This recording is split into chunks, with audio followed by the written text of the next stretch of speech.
ওনাকে আমার থেকে ভালো চিনতেন। আমি বলবো না যে আমি ওনাকে খুব ভালোভাবে চিনতাম। আমি খালি জানি যখনই আমি ওনাকে দেখতে এসেছি ওনার মুখে একটা অন্যরকম হাসি দেখেছি। আজকে আমরা এখানে দাঁড়িয়ে ওনার জন্য দুঃখ অনুভব করছি। ওয়াল্লাহি আজকে আমাদের ওনার জন্য দুঃখিত হবার প্রয়োজন নাই। আল্লাহর কসম খেয়ে বলছি, এই ব্যক্তি অত্যন্ত সম্মানজনক মৃত্যু পেয়েছেন।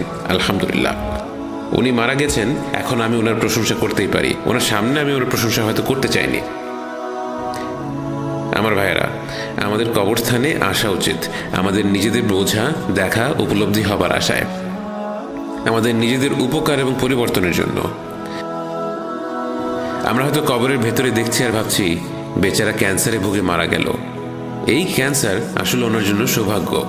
কই যাচ্ছি, কি করছি চিন্তা করার সময় ওনার হাতে ছিল। ওনার কাছে আল্লাহর কাছে ক্ষমা চাওয়ার সময় হাতে ছিল। উনি মারা যাবার আগের দিন আমি ওনার সাথে দেখা করতে গিয়েছিলাম। উনি আমাকে বলেছিলেন ক্যান্সার হবার কিছুদিন আগে উনি ওনার মর্টগেজে কিনা বাড়িটি ছেড়ে দেন। ওনার মন সায় দিচ্ছিল না বাড়িটি রাখার জন্য। আর আমরা যত দিন যাচ্ছে যেন আরো বেশি সুদ, ইন্টারেস্ট, ফাইন্যান্সে ডুবে চলেছি। কবে কোথায় কোনো একজন স্কলার হয়তো কোনো এক সময় কিছু একটা বলেছিলেন, তার ভিত্তিতে আমরা এই জঘন্য কাজকে প্রতিনিয়ত করে চলছি। আল্লাহর কসম খেয়ে বলছি, এটি একমাত্র পাপ যা করা মানে আল্লাহ স্বয়ং তার সাথে যুদ্ধ করা হয় বলেছেন। আমরা ভেবে দেখি না, একটা 1800 বর্গফুটের একটা জায়গার মালিকানার জন্য আমরা মহান সৃষ্টিকর্তার সাথে যুদ্ধ করে চলছি, অথচ এই কবরই আমাদের শেষ এবং চূড়ান্ত বাসস্থান। এই জীবন আসলে কি? এই পার্থিব জীবন থেকে আমরা কি নিয়ে যাব কবরে? বাকের আল মোহাম্মদ, উনি ক্যান্সারে ভুগে বিছানায় পড়েছিলেন, তারপরও প্রতি ওয়াক্তের সালাত জামাতে আদায় করেছেন। আমরা তরুণ, সুস্থ, আমাদের চলাফেরা করার জন্য গাড়ি সহ কত ব্যবস্থা রয়েছে, তারপরও আমরা সালাত আদায় করি না। আমাদের ওনার জন্য দুঃখিত হবার প্রয়োজন নাই। আমাদের উচিত নিজেদের জন্য শঙ্কিত হওয়া। আল্লাহর কসম খেয়ে বলছি, উনি শেষ যে কাজটা করেছেন, উনি আমাকে এই টাকাগুলো দিয়েছেন এবং দিয়ে বলেছেন আমি যেন ওনার হয়ে দান করে দেই। আর আমরা আমাদের ধন সম্পদকে যেন আঁকড়ে ধরে রাখতে চাই। আল্লাহর কসম খেয়ে বলছি, উনি একটা সম্মানজনক মৃত্যুবরণ করেছেন। আমি অনেক মৃত ব্যক্তির গোসল করিয়েছি, ওনার মতো প্রশান্তিময় এবং শান্ত চেহারা আমি কোনো মৃত ব্যক্তির দেখিনি। পুরোটা সময় মনে হয়েছে উনি যেন হাসছেন। আমার মনে হচ্ছিল বলি, তুমি কোথায় আছো ভাই বাকার, বলো, আমিও সেখানে যেতে চাই। তাই বলছি, ওনার জন্য দুঃখিত হবার প্রয়োজন নাই। আমাদের উচিত নিজেদের জন্য শঙ্কিত হওয়া। আমরা আমাদের জীবনে কোথায় যাচ্ছি? আমাদের সবারই এমন অভিজ্ঞতা আছে, আমি নিশ্চিত। আমি খালি আমার নিজের গত কিছুদিনের কথা বলছি। আহমেদ নামের আমার এক বন্ধু লেবাননে গিয়েছেন, গিয়ে ওনার পরিবারকে এখানে নিয়ে এসেছেন। ঠিক 2 দিন আগে ওনার 6 বছরের শিশুটি মারা গেছে। 6 বছরের শিশু, আল্লাহর হুকুমে সে আজ আর নেই। বাকের উপস্থিত আমাদের অধিকাংশের চেয়ে ছোট হবে বয়সে। আল্লাহর হুকুমে সে আর আমাদের মাঝে নেই। ঠিক গতকালকে আমার চাচা আল্লাহর হুকুমে আমাদের ছেড়ে চলে গিয়েছেন। আমরা বুঝতে পারি না কতটা ক্ষণস্থায়ী আমাদের এই দুনিয়ার জীবন। আপনি হয়তো ভাবছেন আমি একটু কড়া করে বলছি, আমি এক্সট্রিমিস্ট। আপনি হয়তো ভাবছেন আমি একটু কঠোর মনের মানুষ। শুনুন, হাবিবুল্লাহ আপনার রাসূলুল্লাহ সাল্লাল্লাহু আলাইহি ওয়াসাল্লাম কি বলেছেন? এই দুনিয়াতে মুসাফির বা আগন্তুকের মতো জীবনযাপন করো। এই জীবন যাকে আমরা এত ভালোবাসি, জেতার জন্য প্রতিযোগিতা করি, একে অপরকে হত্যা করি, পার্থিব বিষয় নিয়ে যেখানে ভাই ভাইয়ের সাথে কথা বলি না, বিশ্বাস করতে পারেন রক্তের সম্পর্কের ভাই একসাথে বেড়ে উঠেছে, অর্থ, ব্যবসা, গাড়ি, স্ত্রী নিয়ে হয়তো কোনো মনোমালিন্য হয়েছে, এখন মুখ দেখা বন্ধ। এই দুনিয়া যাকে আমরা আঁকড়ে ধরেছি, রাসূলুল্লাহ সাল্লাল্লাহু আলাইহি ওয়াসাল্লাম তাকে তুলনা করেছেন পথিকের কাছে গন্তব্যে পৌঁছানোর পথে বিশ্রাম নেবার জায়গার সাথে। আন্তর্জাতিক বিমানে যারা চড়েছেন তারা ভালো বলতে পারবেন। আপনার বিমানটি ট্রানজিট বা যাত্রা বিরতি হয়েছিল আবু ধাবি বা দুবাইতে। সেখানে 2টি বিমান যাত্রার মাঝে হয়তো কিছু ঘন্টা সময় আপনি কাটিয়েছেন। কখনো কি এই চিন্তা করেছেন মাত্র কয়েক ঘন্টা হাতে আছে, যাই একটা বিড়ি কিনি বা একটা সংসার পাতি বা একটা লাভজনক ব্যবসা শুরু করে দেই? আমরা এভাবে চিন্তা করি না, কারণ আমাদের হৃদয় দুবাই এয়ারপোর্টে নয়, বরং চিন্তা করছে আমাদের গন্তব্যের কথা। আপনি জানেন আপনাকে চলে যেতে হবে, আপনার কানেক্টিং ফ্লাইট কয়েক ঘন্টার মধ্যেই রওনা দেবে, আপনি জানেন আপনাকে অমুক নাম্বার গেটে যেতে হবে। এই দুনিয়াটাও আন্তর্জাতিক ফ্লাইটের ট্রানজিট বা যাত্রা বিরতির মতো। এটা একটা মায়া বা মোহ। কি নিয়ে যাবেন? বাকের কি নিয়ে গিয়েছে এই দুনিয়া থেকে? আমি ওনাকে গোসল দিয়েছি, কাফন পরিয়েছি, আমি জানি উনি নগ্ন ছিলেন। কোনো মার্সিডিজ, কোনো গুচি, কোনো বিএমডাব্লিউ, কোনো উঁচু দালান বা আলিশান অ্যাপার্টমেন্ট, স্ত্রী বা সন্তান কিছুই ছিল না তার কাছে। আল্লাহর দোহাই আমার ভাইয়েরা শুনুন, আপনার জন্যে, শুধুমাত্র আপনার ভালোর জন্য বলছি, আপনার হৃদয়কে নাড়া দিন, ধাক্কা দিন। এই জীবনের উদ্দেশ্য কি? কেন আপনাকে দুনিয়াতে পাঠানো হয়েছে? কি করার জন্য? যদি ইবাদত করার জন্য না পাঠানো হয়ে থাকে, তাহলে কিসের জন্য পাঠানো হয়েছে? রাসূলুল্লাহ সাল্লাল্লাহু আলাইহি ওয়াসাল্লাম বলেছেন, মৃত্যুর পর কবর পর্যন্ত তিনটি জিনিস যাবে। 1, তার পরিবার এবং বন্ধু। 2, তার টাকা পয়সা। 3, তার কাজ বা আমল। রাসূলুল্লাহ সাল্লাল্লাহু আলাইহি ওয়াসাল্লাম আরও বলেন, এর মধ্যে দুটো জিনিস ফেরত চলে যাবে। 1, তার পরিবার এবং বন্ধু, এবং 2, তার অর্থ সম্পদ। এই যে এখন আমরা আমাদের ভাই বাকেরকে দাফন করতে এসেছি, আমি শতভাগ নিশ্চিত আগামী 1 ঘন্টার মধ্যেই আমরা সবাই ফেরত চলে যাব। আমরা কবরে কিছু মাটি ফেলবো, উহু আহা করব, তার কিছুক্ষণ পর আমাদের নিজ নিজ জীবন জীবিকার কাজে চলে যাব। কি থেকে যাবে জানেন? ওনার আমল বা কাজ। উনি যদি নামাজ পড়ে থাকেন, দান বা সাদাকা করে থাকেন, তার প্রতিদান উনি এখানে দেখতে পাবেন। ওয়াল্লাহি তিনি যদি অবহেলা করে থাকেন, তা সেটার প্রতিদানও তিনি এখানে দেখতে পারবেন। এই ছোট্ট গর্তটি হয় জান্নাতের বাগানের ছোট্ট একটা টুকরো হবে, নতুবা এক টুকরো ছোট্ট জাহান্নামের জ্বলন্ত গহ্বর। কি বানাতে চান আপনি আপনার কবরকে, তা আপনি ঠিক করবেন। আপনার কাজ বা আমল তা ঠিক করবে। আজকের এই মুহূর্তটি হোক আপনার জীবনের, আপনার ঘুরে দাঁড়ানোর প্রেরণা। ওয়াল্লাহি আমার ভাইয়েরা, বাকেরের মৃত্যু, আমার এখানে আসা, সব কিছু আমাকে ভীষণভাবে নাড়া দিয়েছে এবং আমি নিজেকে সৌভাগ্যবান মনে করছি। আমি এতটুকু বলতে পারি, আমি আমার জীবনে এর থেকে ভালো মৃত্যু আর দেখিনি। আমি ওনার জন্য এতটুকুও চিন্তিত না, আমি চিন্তিত আমাকে নিয়ে। আমি চিন্তিত আমাকে ঘিরে রাখা এই শখানেক মানুষকে নিয়ে, যারা কিছুক্ষণের জন্য অনুতপ্ত অনুভব করবেন, তারপর গাড়িতে উঠে সব ভুলে যাবেন যেন কিছুই হয়নি। আবারও বলছি ভাই আমার, এই দিনটি, এই মুহূর্তটি হোক আপনার ঘুরে দাঁড়ানোর প্রেরণা। আপনারা কেন দেখছেন না, কেন বুঝছেন না? প্রতিটি প্রাণ, প্রতিটি মানুষ মৃত্যুর স্বাদ নেবেই নেবে। এমনকি আমাদের রাসূলুল্লাহ সাল্লাল্লাহু আলাইহি ওয়াসাল্লামকে এর স্বাদ গ্রহণ করতে হয়েছে। তাহলে আমরা কিভাবে ভাবছি যে আমরা আলাদা, যে আমরা পার পেয়ে যাব?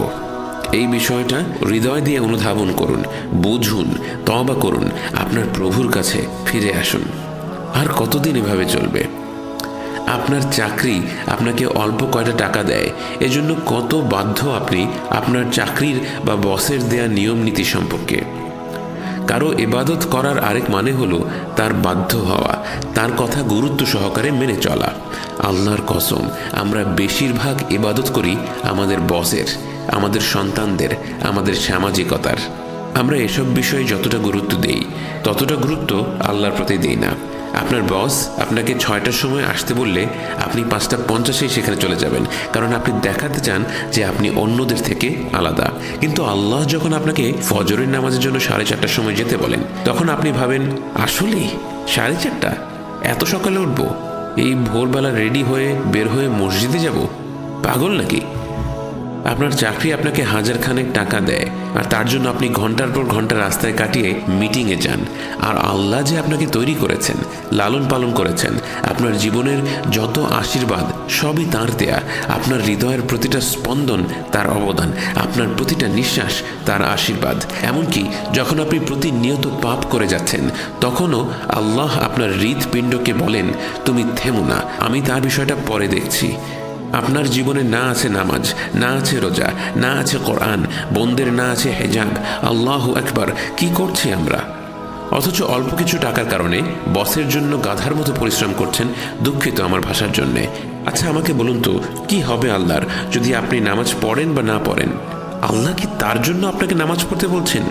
না, তিনি আপনাকে ভালোবাসেন এবং আপনার ভালোর জন্য উনি বলেন, হে আমার আব্দ, নামাজ পড়ো, নামাজ পড়ো যাতে করে তুমি সফল হতে পারো। আমরা এই দুনিয়াকে এত গভীরভাবে ভালোবাসি, এই দুনিয়াকে নিয়ে এত বেশি প্রতিযোগিতা ভাবাপন্ন হয়ে যায় যে আমাদের সব কিছু গড়ে ওঠে একে ঘিরেই। আপনি ঘুম থেকে ওঠেন এই দুনিয়াকে নিয়ে ভাবতে ভাবতে, আপনি ঘুমোতে যান এর ব্যাপারে চিন্তা করতে করতে। আপনার দুশ্চিন্তা, আপনার চিন্তা, আপনার উৎসাহ সব কিছুই এই দুনিয়াকে ঘিরে। আমার বাড়ি, আমার গাড়ি, আমার সামাজিক অবস্থান, আমার সম্মান, আমার স্ত্রী, আমার সন্তান, খালি আমার আমার আমার, সব কিছুই খালি আমি আর আমি। আপনি ভাবছেন আপনি সুখের খোঁজ করছেন। আপনি জানেন সুখ কি? সুখ কি সেটা ভাই বাকের আমাকে বলেছে। আপনার কতটুকু আছে সেটা সুখ না, আপনি কতটুকু ছাড়া বাঁচতে পারেন সেটাই হচ্ছে সুখ। আপনি হয়তো আলিশান বাড়িতে আছেন, লিমোজিন চালাচ্ছেন, কিন্তু ঘুমের আগে ঘুমের ওষুধ খেতে হয়। কি হবে শরীরের ইঞ্জেকশন নিয়ে, জিমে গিয়ে শরীরকে পেশিবহুল শক্তি বানিয়ে? আপনার তো ফজরের সময় গায়ের থেকে চাদরটুকু সরিয়ে বিছানা থেকে ওঠার শক্তিটুকুও নেই। আপনার কতটুকু আছে সেটা সুখ না আমার ভাই, আপনি কতটুকু ছাড়া বাঁচতে পারেন সেটাই হচ্ছে সুখ। নিজেকে জিজ্ঞেস করুন, আপনার হৃদয় কি সন্তুষ্ট যদিও আপনার কোনো বাড়ি নেই? আপনার হৃদয় কি সন্তুষ্ট যদিও আপনার পছন্দের ব্র্যান্ডের গাড়িটি আপনার নেই? না থাকার পরেও যদি আপনার হৃদয় সন্তুষ্ট হয়ে থাকে তবে আপনি আসলেই ধনী। কিন্তু আপনার মনে যদি খেদ থাকে, অশান্তি থাকে এসব বিষয়ে, আল্লাহর কসম আপনি সুখ থেকে অনেক অনেক দূরে। আমি এই বিষয় নিয়ে আর বেশি দীর্ঘ আলোচনা করব না, আপনারা নিশ্চয়ই বুঝতে পারছেন আমি কি বলতে চাচ্ছি। আমার ভাইয়েরা, দয়া করে তওবা করুন, ফিরে আসুন আপনার প্রভুর কাছে। দয়া করে হৃদয় দিয়ে অনুধাবন করুন, মৃত্যু সবার জন্য অপেক্ষা করছে। মৃত্যু কোনো সংখ্যা বোঝে না, গায়ের রং বোঝে না, জাত বোঝে না, ধর্ম বোঝে না, বোঝে না আপনি পৃথিবীর কোন প্রান্ত থেকে এসেছেন, উত্তর দক্ষিণ পূর্ব পশ্চিম, কিছুই সে বোঝে না। সে খালি বোঝে আল্লাহর আদেশ। আল্লাহ আদেশ করলেন আর খালাস, শেষ। সে কোনো প্রশ্ন করে না। আপনারা এখন বাকের জন্য কাঁদছেন। গতকাল রাতে আপনারা সবাই, আমরা সবাই মৃত ছিলাম। ঘুম থেকে ওঠার দোয়াটা কি? আলহামদুলিল্লাহিল্লাযী আহইয়ানা বা'দামা ওয়া ইলাইহি। সকল প্রশংসা আল্লাহর, আমাকে মৃত্যু দেবার পর যিনি আমাকে পুনরায় জীবন দিয়েছেন। গতকাল রাতে আমরা সবাই মৃত ছিলাম। কে আপনাকে জেগে ওঠার তৌফিক দিয়েছেন? আপনার অর্থ সম্পদ দিয়েছেন, আপনার গাড়ি দিয়েছেন, আপনার বাড়ি দিয়েছেন। মুখ দিয়ে বলাটা খুবই সহজ, আল্লাহ, কিন্তু হৃদয় দিয়ে বলা বা অনুধাবন করাটা সহজ না। কে আপনাকে উঠিয়েছেন? কি কারণে আবার ওঠার তৌফিক দিয়েছেন? আল্লাহর কসম আমার ভাই, উনি আপনাকে উঠিয়েছেন যেন আপনি তার ইবাদত করেন। এই পৃথিবীটা অল্প সময়ের আমার ভাই, এখানে সময় নষ্ট করবেন না, আপনার জীবনটা নষ্ট করবেন না। আপনার প্রভুর কাছে ফিরে আসুন, তওবা করুন, আপনার হৃদয়টাকে নাড়া দিন। আল্লাহর কসম, এগুলো শুধুমাত্র আপনার জন্য, আপনার ভালোর জন্য। আজই হোক সেই দিন যেদিন থেকে আপনি নামাজ ধরলেন। হয়তো এখন কখনো পড়েন, কখনো পড়েন না। আজকেই হোক সেই দিন যেদিন থেকে আপনি আর নামাজ ছাড়বেন না। আজকে থেকে প্রতিজ্ঞা করি যে চেষ্টা করব নামাজ না ছাড়ার। বোনদের জন্য আজই হোক সেই দিন যেদিন থেকে আপনি হিজাব আরম্ভ করছেন। আমাদেরকে আজকের এই দিনের ঘটনা থেকে শিখতে হবে। দাফন করতে কবরস্থানে এসে রোবটের মতো দাঁড়িয়ে থেকে সালাম বিনিময় করে মৃত হৃদয় নিয়ে চলে গেলে হবে না। আপনার জীবনে পরিবর্তন আনতে হবে। আপনার হৃদয়ে আজকে থেকে এখনই পরিবর্তন আনতে হবে। জীবনটাকে নষ্ট করবেন না। আল্লাহর কসম, আপনি জানেন না কি হতে যাচ্ছে, আপনি জানেন না। বাকের সৌভাগ্যবান ছিলেন যে তিনি জানতে পেরেছিলেন যে কি আসতে যাচ্ছে, কি তার দরজায় কড়া নাড়ছে। উনি সুযোগ পেয়েছিলেন তওবা করার, ভুলগুলো শুধরে নেবার। আমাদের মধ্যে বেশিরভাগের এই সৌভাগ্য হবে না। জীবনটা নিয়ে জুয়া খেলবেন না, এই ঝুঁকি নেবেন না। জীবন একটাই, ফিরে আসুন আল্লাহর কাছে। কেন বুঝতে পারছেন না? উনি আপনাকে ভালোবাসেন। আপনি কোথাও সুখ পাবেন না, কোথাও সন্তুষ্টি পাবেন না। আমি দেখেছি, শুনেছি, চেষ্টা করেছি, আপনি করে দেখতে পারেন, কিন্তু পাবেন না। সুখ পাবেন একজনের কাছেই, যিনি এর মালিক, আল্লাহ। যা কিছু আপনি চান, আল্লাহ তার সব কিছুর মালিক। আর আমরা বন্য পশুর মতো এখানে সেখানে ঘুরে বেড়াচ্ছি নিজেদের সুখ সাফল্যের আশায়। আমরা ভুলে বসে আছি সব কিছুই আসলে তার কাছে, যার কাছে ফিরে গেলে সবই পাওয়া যাবে। আপনার ব্যক্তিগত সমস্যা, সমাধান আল্লাহ। আপনার আর্থিক সমস্যা, সমাধান আল্লাহ। বৈবাহিক সমস্যা, সমাধান আল্লাহ। পারিবারিক সমস্যা, সমাধান আল্লাহ। ব্যবসা সংক্রান্ত সমস্যা, সমাধান আল্লাহ। মুসলিম উম্মতের সমস্যা, সমাধান আল্লাহ। দেশের সমস্যা, সমাধান আল্লাহ। সব কিছু আল্লাহ। ফিরে আসুন আপনার রবের কাছে, আমি হাত জোড় করছি। ফিরে আসুন আপনার ভালোর জন্য। আমার এখানে কোনো লাভ নেই, আমি বলছি আপনার ভালোর জন্য। বোনেরা যারা এটা দেখছেন তাদের বলছি, বন্ধু বান্ধবী বা আত্মীয় স্বজনের দিকে দেখার দরকার নেই। আপনি উদ্যোগ নিন নিজেকে পরিবর্তন করার জন্য। আমাকে কথা দিন, আমাকে কথা দিচ্ছেন, আন্তরিকভাবে কথা দিচ্ছেন। এই প্রতিশ্রুতি কিন্তু আপনার আর আল্লাহর ভেতরের প্রতিশ্রুতি। আর আপনি যদি সত্যিকারের মানুষ হয়ে থাকেন, এই প্রতিশ্রুতি আপনি রক্ষা করবেন। ভাইরা, আমরা আমাদের এই ভাই বাকেরের জন্য দোয়া করব। আমি অল্প কিছু কথা বলে শেষ করে দেব। আমরা আল্লাহর কাছে দোয়া করি, আল্লাহ যেন ওনাকে ফিরদাউসুল আযমের বাসিন্দা হিসেবে গ্রহণ করেন, যেন ওনাকে রাসূলুল্লাহ সাল্লাল্লাহু আলাইহি ওয়াসাল্লামের সুহবা দেন। আল্লাহ যেন ওনাকে সেই দলভুক্ত করেন যাদের পুনরুত্থানের দিন কোনো হিসাব নেওয়া হবে না। আল্লাহ যেন ওনার কবরকে জান্নাতের বাগান বানিয়ে দেন।